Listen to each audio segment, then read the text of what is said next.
You may not want to go completely down to zero because you've got other credits out there that you could be using. The problem is a lot of high income earners, they're used to making so much where they phase out of any of those credits. But once you go with help them with some strategies that bring them back down from an income standpoint, they're still able to qualify for that.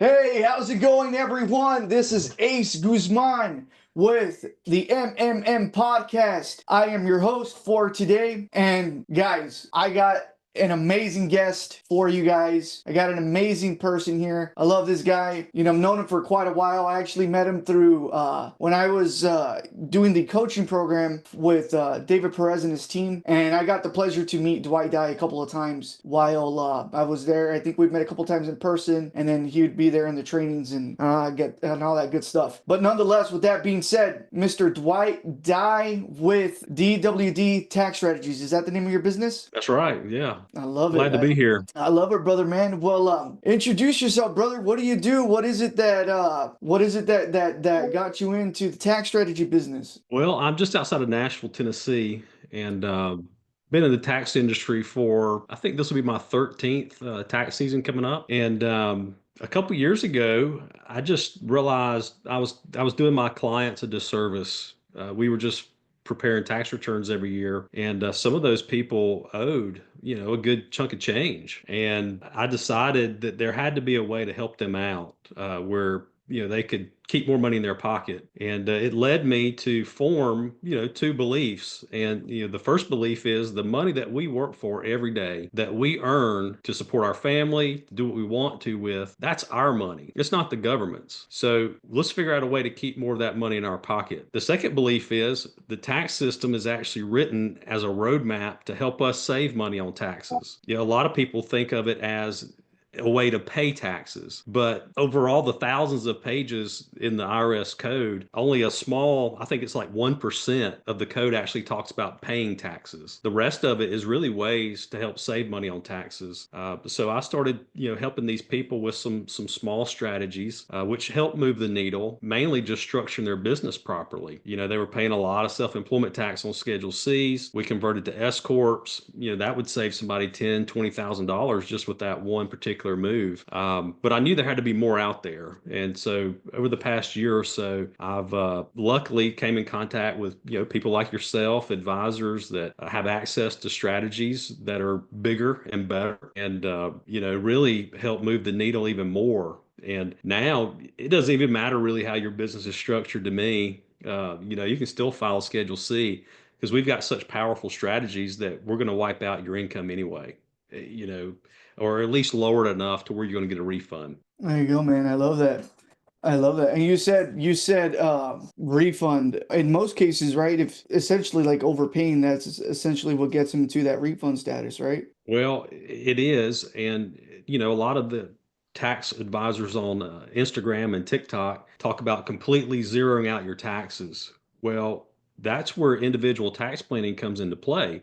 That may be a good strategy for somebody that doesn't have children. But what if I have children that are 16 and younger that would still qualify for child tax credit? And if I just zeroed out your income, well, now you're missing out on those child tax credits. What if you've got kids in school, like a college, and you're paying college tuition? Now you're going to miss out on American Opportunity Credit. And $1,000 of the American Opportunity Credit is refundable. Yes. So but 1,500 of it helps offset your other tax. So, you may not want to go completely down to zero because you've got other credits out there that you could be using. The problem is a lot of high income earners, they're used to making so much where they phase out of any of those credits. But once you go with help them with some strategies that bring them back down from an income standpoint, they're still able to qualify for that and even earned income credit. And that's just crazy, because obviously earned income credit was designed to help the lower income people with children. And, you've got people, making 750, $1 million, and now they qualify for earned income credit and they're getting a refund. And then Yes. whatever they've had withheld on their W-2 through their business, or maybe a spouse works and gets a W-2, a lot of that's getting refunded now. That, Yes. money that they can use to do other investments with, or take the family on vacation, whatever they want to do with it. There you go. I love that, man. And that's exactly I could see why you're so like driven. There's that purpose, there's that why. And what I've realized is that man, the tax returns that I've done, like with some tax strategy clients that I got, good majority of them don't even have kids, I'll be honest. Because now I'm thinking like, okay, CTC, ACTC, and then I'm there thinking, the ones that I have seen like where they do get refunds, the majority of the time is because like their previous accountant like was making them do estimated tax payments, and then it's like, okay, well we implement one strategy here, or or essentially, reclassifying their business entity, right? Basically setting up their business structure as an S corp, and then knocking them down, and then that essentially will even give them a refund in most cases, right? And it's a very powerful tool. Tax strategy and having a tax strategist. This is the one thing a lot of business owners don't really understand, is that having a tax strategist on your team is very powerful. It's very powerful. And just because you have an accountant, or just because you have a bookkeeper, and I'm not trying to talk down on anybody, or even a CPA in that matter. Not that I'm trying to talk down on anybody. I started off with bookkeeping myself. It's just that, when I got more involved in the tax strategy industry, when I got introduced to tax planning, and this was through David Perez's event, which was it was the Tax Pro Con. I think that's what it was called. Yeah, tax growth con. Yeah, tax growth con. There you go, tax growth Uh-huh. con. And that's where I got introduced to it, man. And I just really, ever since that event, like it's just been consistent like growth in my business from what I've seen. I'll be very honest on that. But and that's where I really understood the difference between bookkeeping, tax strategy, CPA, accounting. I mean, all these words that you can use, within the tax industry, within the accounting industry. And a lot of people misunderstand the fact that, oh well, I already have somebody helping me out with taxes. I already have somebody preparing my returns. I already have a CPA, I already have this. And it's like, no, well, a tax strategist, an extra person being a part of your team, especially a tax strategist, can really be beneficial 100% of the time. And especially when it comes down to utilizing depreciation most of the time too, right? A lot of these strategies involve getting into some type of setup where you are going to be able to utilize depreciation as a way to offset different types of income. However, I know a big one that a lot of people, man, and you know what? I was just talking about this right now with one of my mentors. I've met a lot of people, bro, like in this past year, and they have real estate property, bro, and they're not even using it the right way. Like they're not using it correctly. Like they're using it for cash flow, right? And I'm there thinking, well, how many hours are you putting into running your businesses, or your real estate properties? And like, are you at least putting in like 500? Well, 750 is the limit, right, for real estate professional status. But I asked 500 too because of the short-term rental loophole, right? And I'll like ask these questions to them, and they'll say, yeah, well, I'm putting way more hours than that because I have to be the one to collect rent. I have to do this. I have to be the one that if something goes and breaks down, I have to go fix it. Or they don't even have like their separation of assets in the sense of having a separate account for all the rents coming in, right? But anyways, that's a whole different that's whole different side of it. But when it comes down to taxes, it's like, man, dude, you have so much potentiality to not only not only build your wealth, but essentially reduce your taxes. And a lot of people, I've noticed, the majority of people that have real estate, they're doing it wrong. They are. And I would ask this, man, when it comes down into real estate, what would you say is the right way to go at real estate, man? Well, I mean, you mentioned the two, real estate professional, then the short-term rental loophole.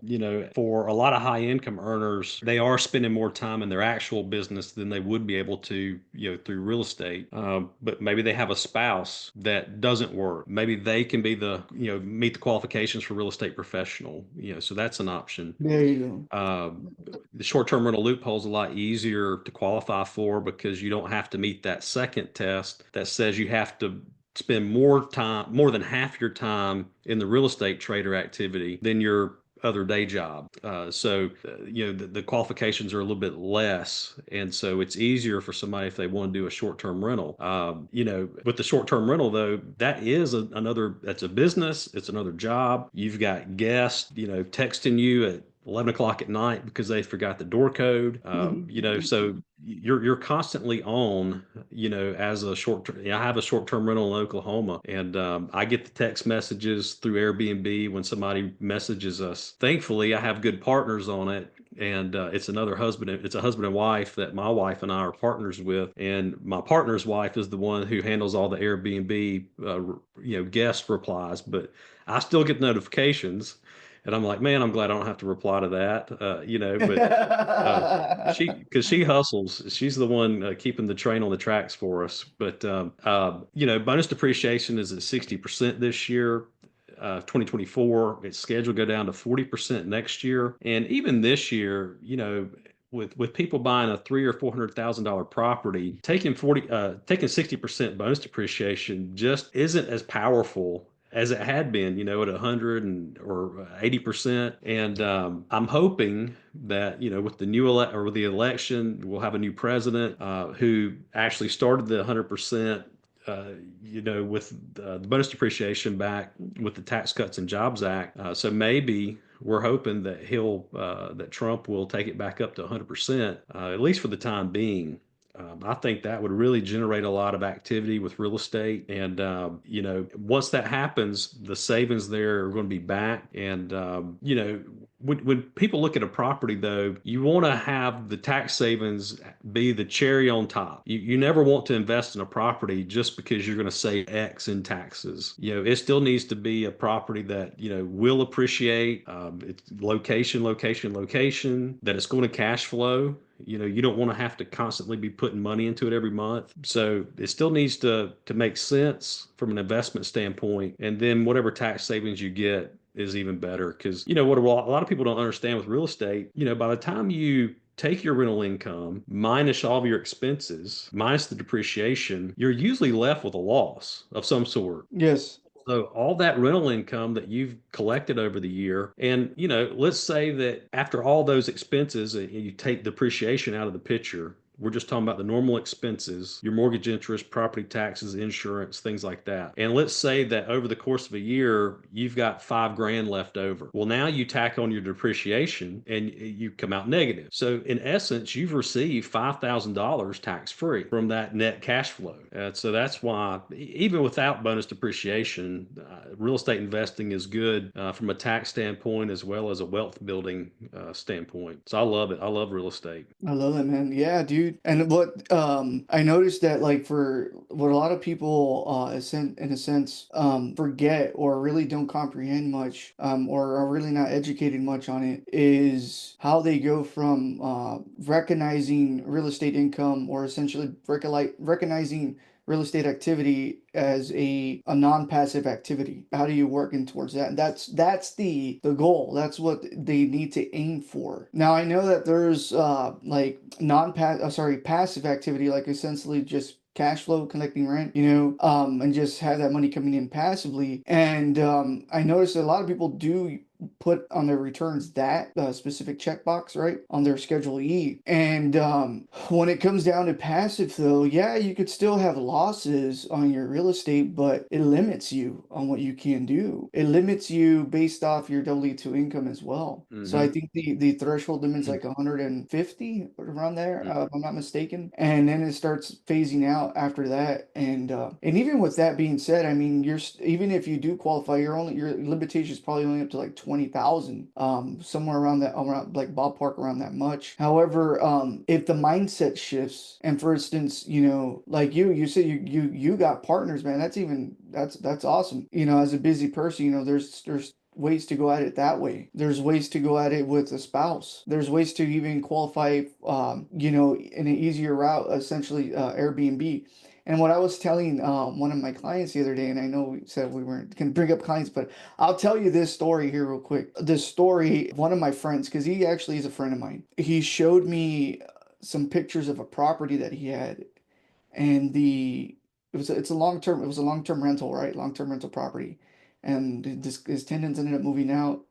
Dude, the house was like a mess. Like it was, oh, it was Oh bad. no, It they was, destroyed it. they destroyed it. Like it was not like they like knocked down the walls or anything. Like the walls were still intact and all that, but it was like hoarder, like almost Mm, like hoarder. yeah. Like if I was watching like Extreme Hoarders, like it was Hmm. that bad, like bad. Like you couldn't even walk. And I'm there thinking like, okay, long term, is good if you're gonna have good tenants. But short-term rental, I mean, your property is gonna always be clean. Your property, it needs to always be clean first and foremost. Right. If you're gonna have, essentially new clients coming in, new customers coming in. And I'm there thinking, man, the short-term rental loophole, I don't know why nobody's getting in on that one. That one's even better, right? Like even if you get a place that you travel to the most, all right, somewhere probably not even that far from you, somewhere you like to go and travel, you get a property there, you can even hold some days for yourself if you'd want. Go out there and enjoy yourself. Go check up on it. Hold some days for yourself. Enjoy yourself. Relax. Vacation. But essentially, these are all the positive side of short-term rental, I guess you could say, like the good side of it. Not only, non-passive activities, but, your property's clean, man, and you're going to get it at a place where you travel out the most. That's usually what I would advise, right? To usually get, if you're going to utilize something, get a place to where you're going to travel at the most. If it's not somewhere locally to you, go visit that place. Go there. Treat it as a and then essentially qualify for those hours, so you can treat that as a non-passive activity on your tax return. Yeah, and that's a good point. Wherever you like to travel and visit the most is ideal. I've never been, or I had never been to Oklahoma, and our partners on it, they had visited. It's a place called Broken Bow, Oklahoma. It's pretty popular destination for people like in the Dallas area, Shreveport, because they can get there in about 3 hours. So it's a good way to get out of the city, on a weekend or something. But we had owned the property for about 2 years before I'd even been out there to look at it. I just saw pictures, and it was funny. This past summer, we were looking for something to do as a family, and we had a week.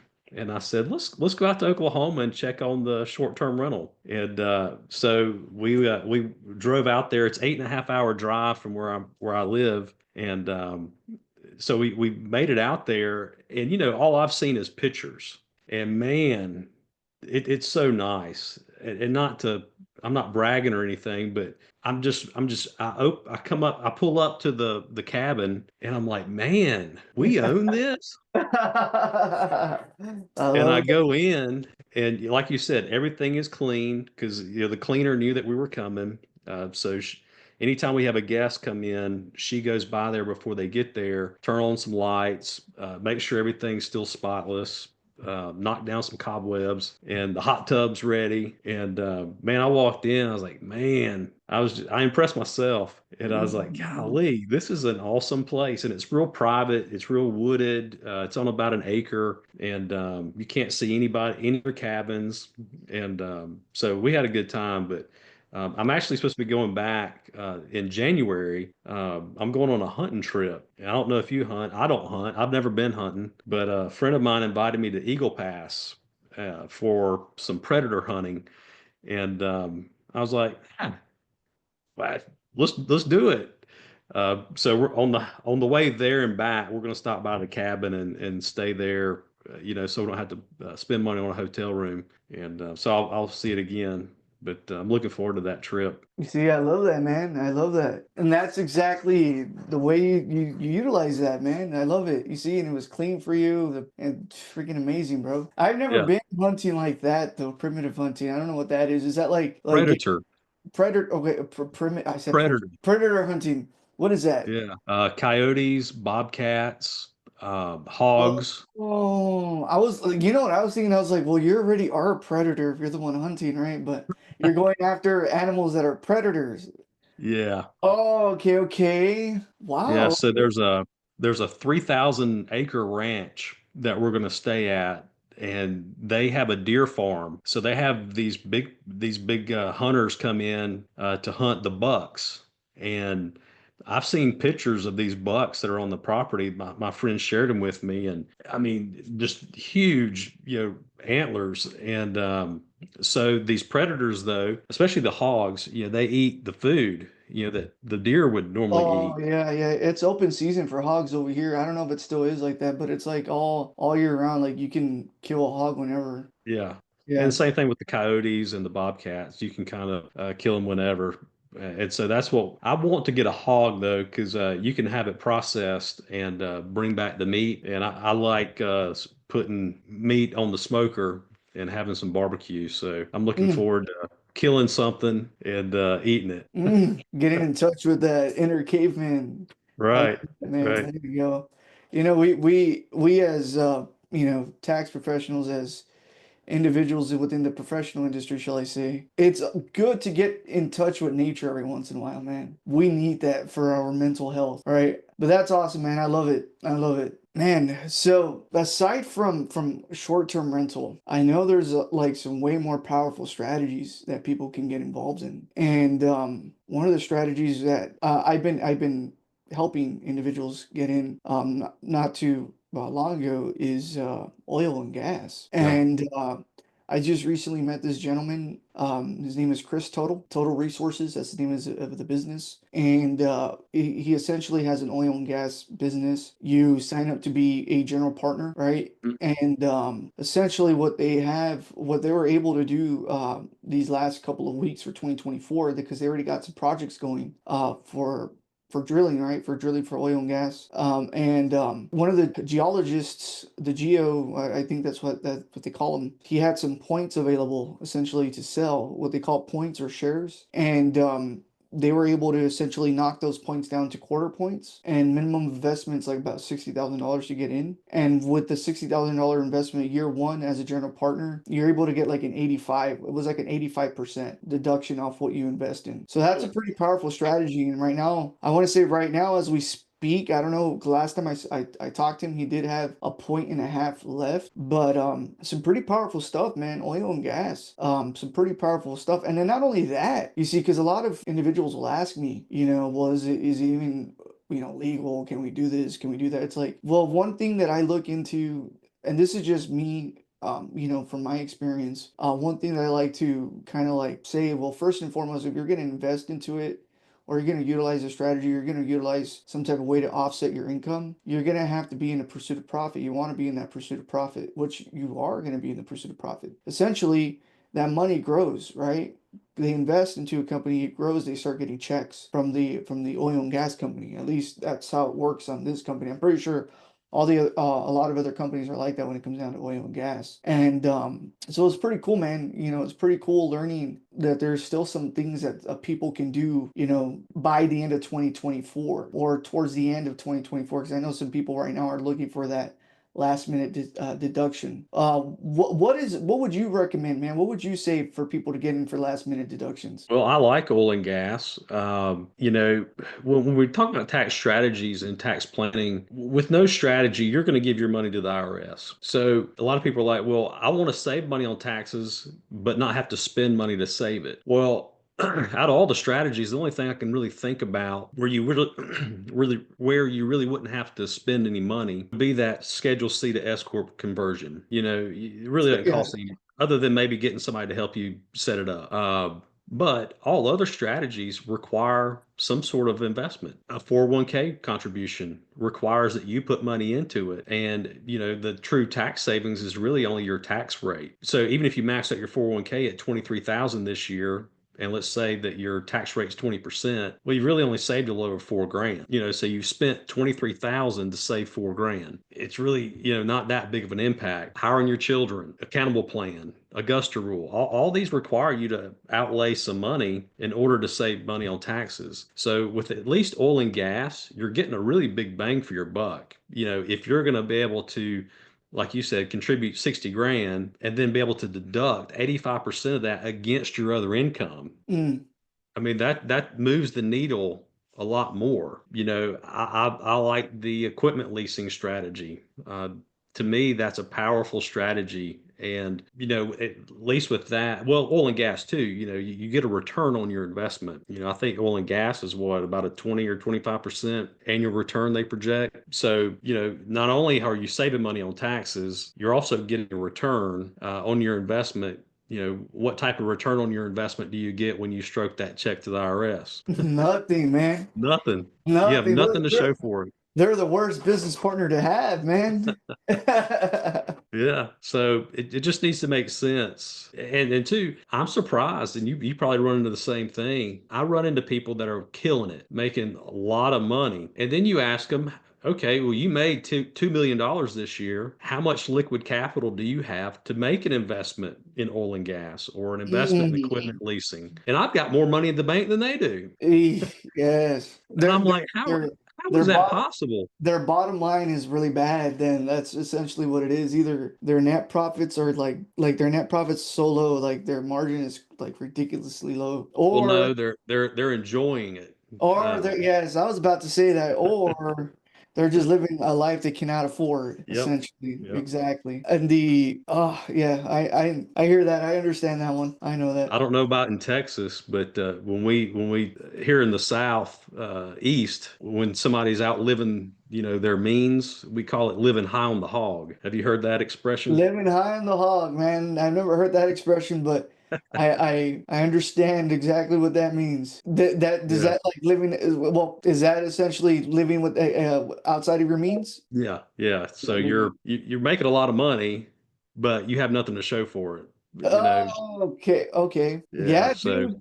Man, I'll just some people just go out a lot of times, brother. Usually that's what it is. It's always the what I've seen is always the eating out part, being really social, too social, shall I say, but yeah, too social, and then they try to claim every meal as a business expense, and that's not going to fly. And so that leads to other problems. But yeah, I mean, if you're going to take advantage of some really powerful strategies, you've got to have some liquid capital. yes. And it's like, well, Tell them, okay, man. Tell them. you made $2 million.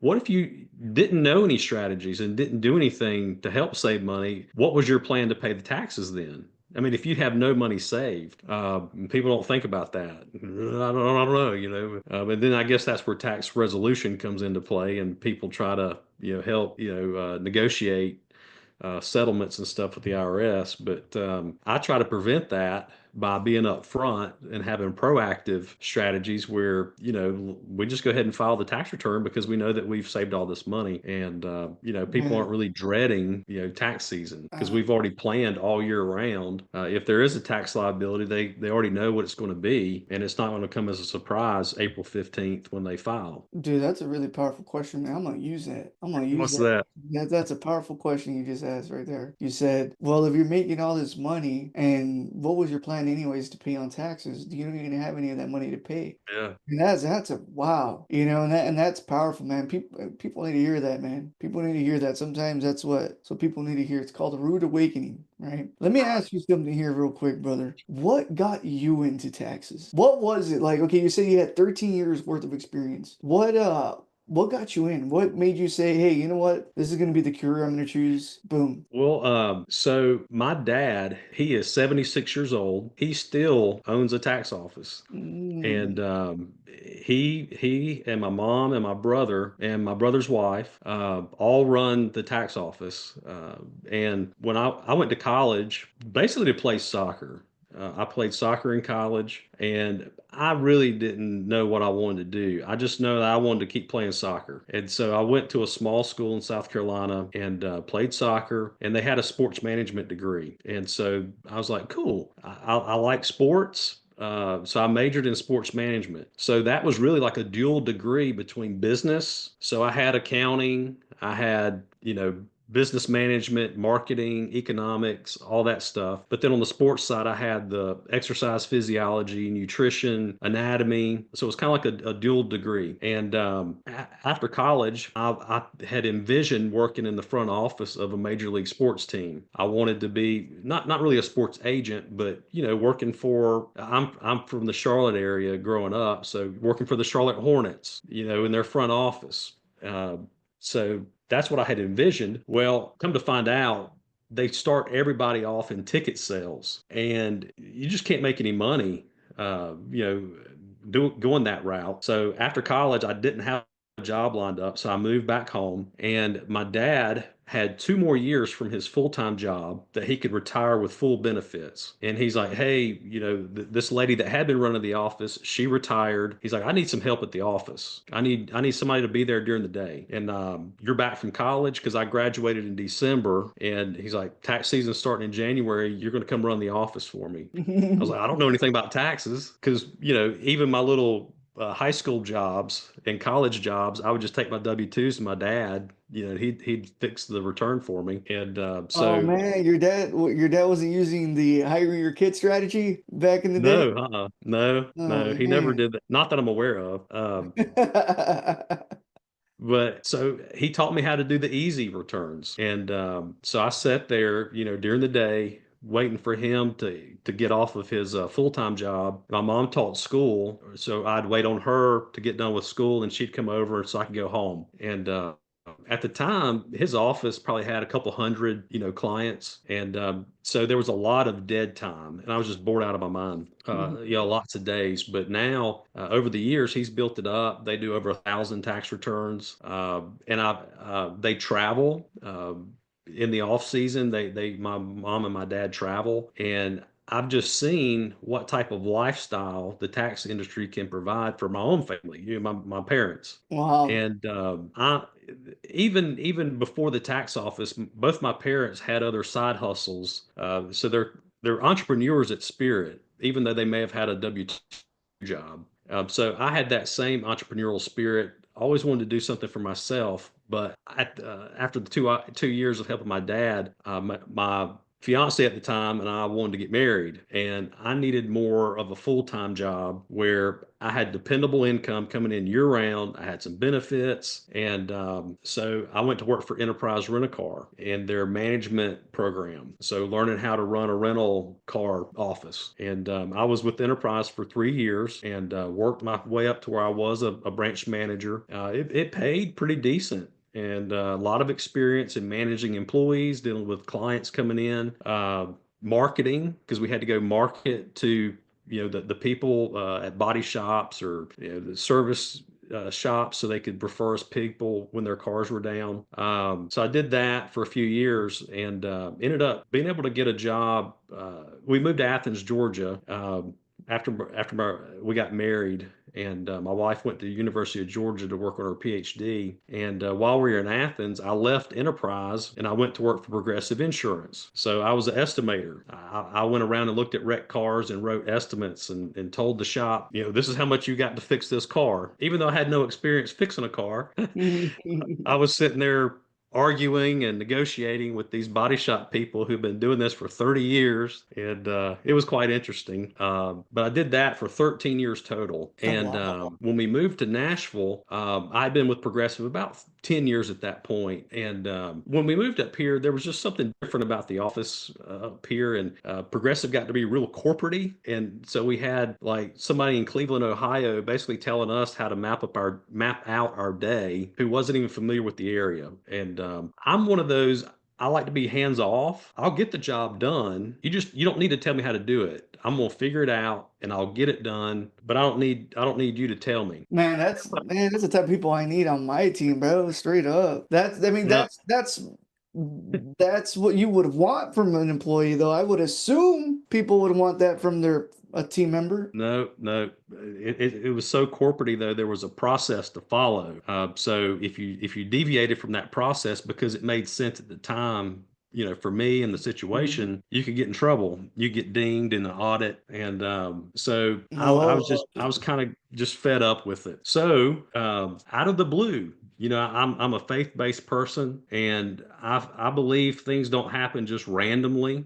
There's always a purpose and an intent for things happening. Things happen for us, not to us. yes. And so out of the blue, I had a call from a tax franchise company, wanting to know if I'd be interested in setting up an office in Nashville. I was like, sure, I'll be willing to talk to you. So I went to Knoxville one night for like a informational meeting. I liked what I heard. And so a couple weekends later, my wife and I drove to Atlanta. They had an even bigger meeting and, told all about the franchise and how it worked. And, they pump it up and make you think you can do all these tax returns in your first year.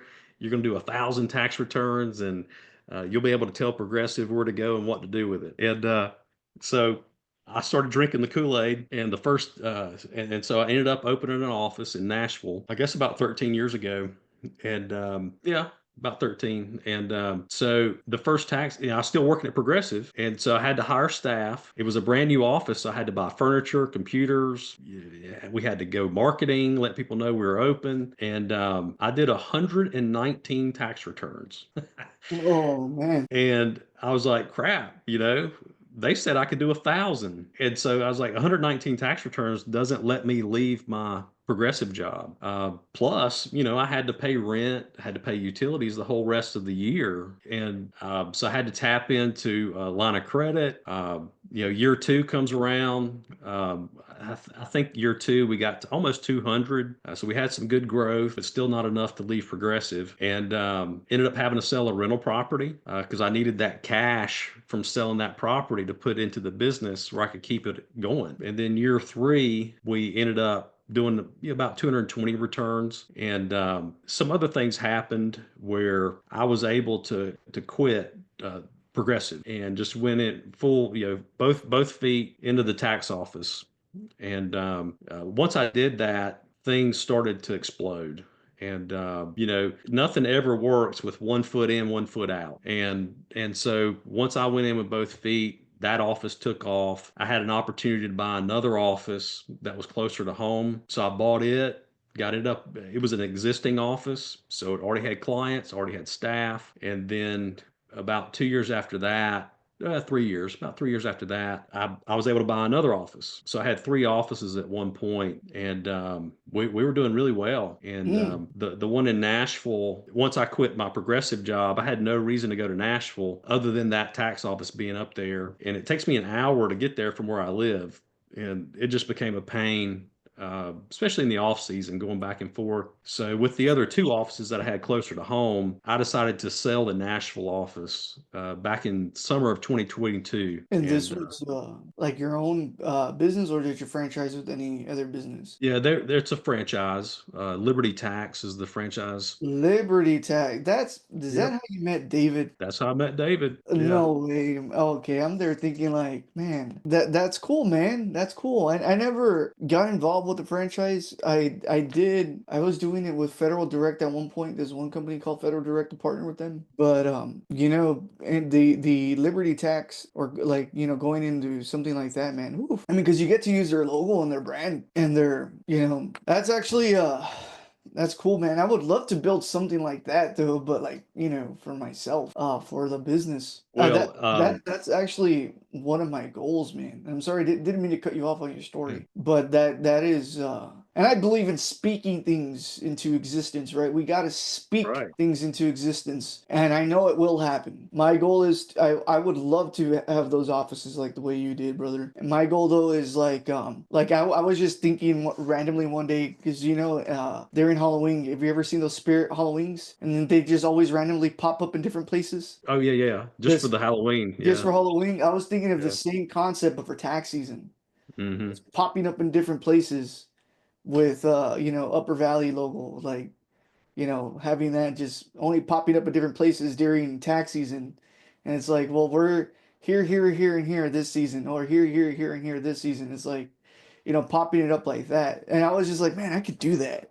Like, but takes time to build that up. But anyways, sorry to cut you off, man. Oh, I was probably a little long-winded, but that's my story. That's how I got involved, on my own in the tax industry. It's funny though, after I was able to leave Progressive, we always run a tax school in the fall where we can hire and train, new tax pros for the Yes, upcoming season. And yes. my wife was like, "Well, you're leaving Progressive. Why are you hiring people?" And because she knows that like at my parents' office, they do all the tax returns. They don't have any other help. And she's like, That's crazy. you need to cut your, you don't need to have a lot of payroll expenses. Well, I think one of the problems us people in the tax industry face is we don't see our offices as a business. We see them as a job that Yes. you go to and you work in. You work in Yes. your job. And so I told her, I said, my goal for me in the future is to not do any more tax returns. I want to have a staff in place that does all the tax returns. They deal with the clients so I can focus on running the business and, focus on training them, providing training, for them. And so, a lot of times people look at their payroll expense as an expense, but I think it should be looked at as an investment, in your business, 100%. yeah. If you're hiring the right people, because I have burnt money. I really have burnt money. Maybe only one person I've hired as a W-2 employee was actually worth it. And I will be honest, bro, like, yeah, it's an investment if you have the right people. And what I've learned to do, and this is, I mean, and I'm gonna implement it as much as I possibly can. Hire slow, fire fast. Yeah, Hire that's a good point. slow, fire fast. Why do you want to keep an employee who, is not doing their job correctly? You hire people to do their job and do it right from the bat. Yeah, there's going to be questions here and there. Yeah, they're going to have to learn procedures and policies and structure of what the business is. But after that, like the way I see it, it's like I'm hiring you to do a job. If you can't do it, you're always asking me how to get the job done. Then why the hell do I have you for? That's the way I'm starting to think now. And that's how I need to be. And it's not that I'm trying to be mean, but it's like, well, dude, like, why the hell do I have you for if you're just gonna like ask me a question every 5 minutes? I have to bring in the money. I have to make it. I have to make the sales. I have to bring in the clients. I have to do the marketing. I have to look for the people. I have to talk to people. I have to show up to the meetings. I have to show up to like, you know what I mean? And there's a hat getting ready to be delegated. When you got to delegate this hat, right? This is being a business owner, right? This is just how it works. You got to know when you got to bring people into your team and what hats you need to delegate and how to develop a structure so that way when your team or when you've delegated that hat to a specific person, they're following your procedure that you've set up for that specific task. And sometimes I don't know what it is, man. And I've learned that you can burn a lot of money if you don't have the right people. And I got to the point to where I want to build up my money well enough so I can hire people with experience. And I've gotten to that point where it's like I need people with experience. I can't be hiring and training people all this time because it takes a lot of time, it takes a lot of effort, it's just a lot of wasted time. And it's like I get it, some people need the training so they can have their first job, but eventually I'll probably get there where I can build up some type of way to have people come in, this be their first job, because I get it, I was there at one point, but it's like, at the moment I've tried there, I don't like it, I burned a lot of money doing that. At this point I'm ready to bring somebody in at a good hourly rate so they can get the job done. If they could get the job done, here's the money, man. Let's just go. Let's get it. Because again, if you have the right person on your team, it's an investment, 100%. Yeah, and to piggyback on what you just said about training and stuff, I think it's important to find people that are teachable, coachable, and what I've found more success with is training people that have no tax experience that have a great personality. They're great with people. You can't teach that, but I can teach taxes. And what I've discovered over the years is people that do come from other tax preparation firms or companies, they have bad habits, or they were taught wrong. And when they come to me, then you got to make them unlearn some of those bad habits and learn the correct way and learn the way that you want to do it. So I think sometimes it's just easier to find somebody with no experience and just teach them from the Mhm. ground up. But that used to be me having to do all the training. Now, because I've built a good team, I have an area manager who oversees both my offices for me. And so she's the one that conducts that training now. And she's done it the past, I don't know, 4 or 5 years. I don't even teach the tax school anymore. So she Wow. teaches all that. She trains it, and I hop in the first Saturday of January. We have a big meeting. It's a day-long meeting, and that's my meeting. That's my meeting to teach everybody, to train people on how the office works, my expectations of them for the upcoming season, the goals for the office, and at that point, I'm pretty much done. I mentioned I'm going hunting the middle of January. It's because I don't have to be there to do tax returns. That's called turnkey operation, baby. There you go. Right. And so, a lot of people are like, do you dread tax season? No, I finally make some money. I haven't really made any money since last April, so I need some money. And, I still won't get paid on a lot of the tax returns until the end of February. So, I only really have about 2 or 3 months to make money from a tax preparation standpoint. And I guess that's what led me to also another reason to get into advisory, because that way it was more of a year-round revenue. I have people that pay me monthly. I have some people that pay me for the year in advance. So it kind of solved a lot of the revenue issues that a lot of just solely tax preparation offices have. Yes, yes, that's the same thing with like bookkeeping. That's how I started off, the monthly retainers, and then hmm moving people into tax advisory, where it's like they pay either 6 months in advance, 1 year in advance, or do monthly payments, like you said, if it is within the advisory realm. I like that, man. That's cool, bro. I'm gonna tell you something, man. I would never have guessed that you own two separate businesses in a sense of a turnkey operation. I didn't know that about you, dude. You are a humble man. I'm gonna tell you, like, I would have never guessed that. By the way, everybody who's watching this is the most humblest guy you will ever meet. Like, I didn't know that about you, dude. That's amazing, dude. Because I would just never guess that, bro. I'll be honest with you. Like, you come off so like nonchalant type deal. I don't know how to explain it. It's just real calm. But then again, man, that's a good characteristic to have. Not everybody has that. Other than that, brother, man, we're about to come already to an end. A couple of minutes here before the podcast ends, and it was, man, it was great having you, brother. It really was. I need to have you again sometime during tax season. Would really love to have you again coming out on the podcast. But with that being said, before we do end here, how can people follow you? Where are you at on Instagram? Where are you at on Facebook? How can they find out more of the Dwight strategies, man, of the DWD strategies? Well, I'm heavy in Facebook and Instagram. It's just under my name, Dwight Dye. Just search for Dwight Dye. You'll be able to. I put a lot of content out there. A lot of stuff's for free. I mean, I'm just trying to give back and provide value. I try to provide free PDFs of certain things that people can use. But if somebody needs to reach me, dwd.dwightdye.com is a landing page where you can schedule an appointment, and I'll be glad to talk. One thing that I think people, at least with me, I don't charge for the first meeting. I just want to see if I can help you. Yes. Uh, Sometimes I can, sometimes I can't. And if I can't, I'll let you know that, but I also want to let you know some things that you could do on your own, just to help. And if you are somebody that typically I'm looking for somebody that owes about 50 grand or higher.